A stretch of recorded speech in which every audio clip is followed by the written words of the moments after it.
চৰাইদেউ চাহ বাগিচাত উত্তপ্ত পৰিস্থিতি। শ শ শ্ৰমিকে ঘেৰাও কৰিলে বাগিচাৰ পৰিচালকৰ bungalow.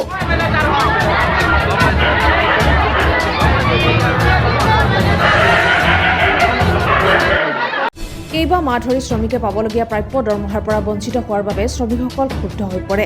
Darjeeling organic tea estate private limited নামৰ চাহ বণিক গোষ্ঠীটোৰ মালিকাধীন চৰাইদেউ পৰ্বত চাহ বাগিচাত শতাধিক শ্ৰমিকে অনাদায় হৈ থকা দৰমহা শীঘ্ৰে আদায় দিয়াৰ দাবীত এক উত্তপ্ত পৰিস্থিতিৰ সৃষ্টি কৰে। বাগিচাখনৰ শ শ শ্ৰমিকে পৰিচালকগৰাকীৰ বাংলোত অৱস্থান কৰি অনাদায় হৈ থকা দৰমহা আদায় দিয়াৰ দাবীৰ লগতে প্ৰাপ্য ৰেচন আৰু চিকিৎসাৰ সুবিধা শীঘ্ৰে প্ৰদান কৰাৰ দাবীত উত্তাল প্ৰতিবাদ সাব্যস্ত কৰে।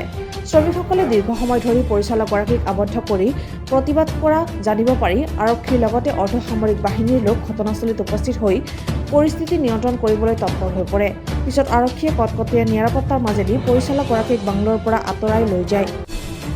চৰাইদেউৰ পৰা ইছলাম আহমেদৰ ৰিপৰ্ট।